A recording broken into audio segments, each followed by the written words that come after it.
Good afternoon and welcome to the Colbert Report. This afternoon I'm here with Chris Auld from Intergen.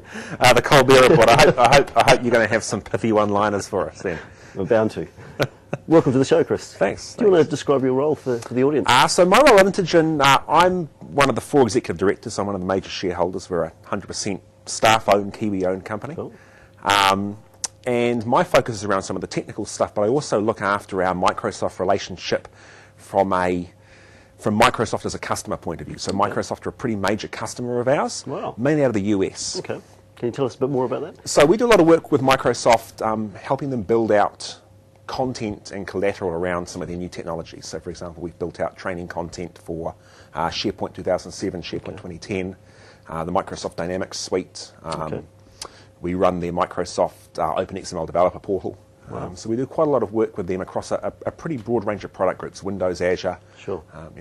Really touch well across the organisation. That's good. And you're pretty well connected at Redmond?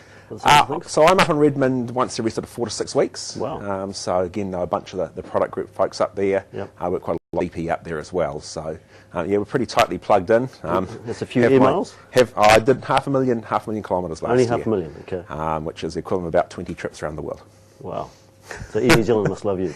New Zealand just gave me one of their new shirts, but it's kind of not safe for work, so I'm not going to show it on the video. Okay. Very good, very good. So you've done 5 sessions this week, so thank you for that. It's my pleasure. Supreme effort. And one of those sessions was CRM Online. You excited about that opportunity? Yeah, absolutely. So CRM Online, CRM's probably, of all the Microsoft sort of we're in the cloud product suite, Yep.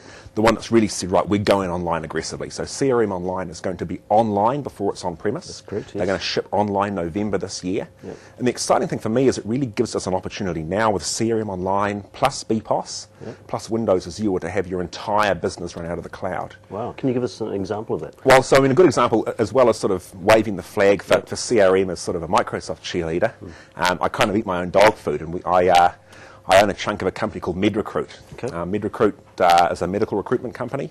We were the 2nd fastest growing company in the Deloitte Fast 50 last year, so we've grown explosively. Yes.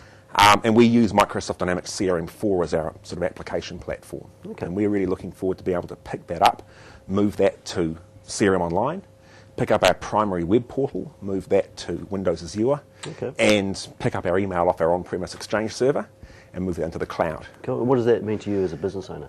Well, as a personal individual, it means I don't have to worry about it anymore. That's good. So there's no more stressing for me about the server. It means that we have the ability to really scale that business to an international scale without having to worry about all the infrastructural stuff. Because we're not adding business value there. We don't add business value by running hardware and so forth. Right. We add business value by our unique sort of business proposition and the unique proprietary IT systems that we've built on top of CRM. Cool, that sounds good. And you've obviously done a lot of early work with Windows Azure. Can you give us some examples of that work? So we've done a bunch of Windows Azure work. One of the exciting ones we did recently was we built a kiosk application that's designed to go into tourist venues and pubs.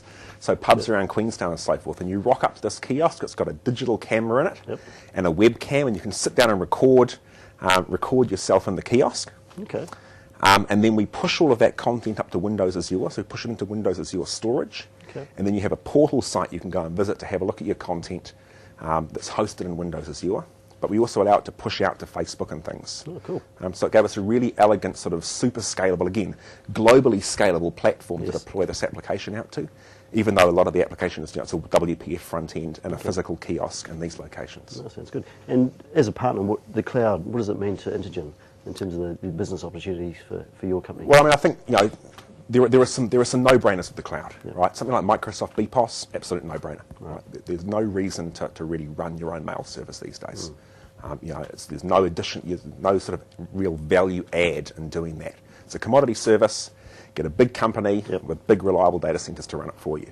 There are some strategic opportunities with the cloud, and I think Windows Azure as a platform, as a service offering, really delivers some of those. And to me, those are largely around sort of highly elastic or high availability applications, because the cloud is built sort of very well for those highly elastic scenarios where you might need to run a couple of servers one day of the week and then 200 servers for a couple of hours. I know the guys in the Green Button out of Wellington, they've been doing some really exciting stuff doing scale-out render farms, right? Which really is showing that power of the cloud. I need to spin up 500 Windows Azure roles to do some rendering and then shut them back down again. and it's basically you have a supercomputer on tap. That's beautiful. So it's it's a really quite a unique offering actually. Cool. Thanks for your time this afternoon. Thank you very much, Brent. Thank It's been good being on the Colbert Report. Thank you.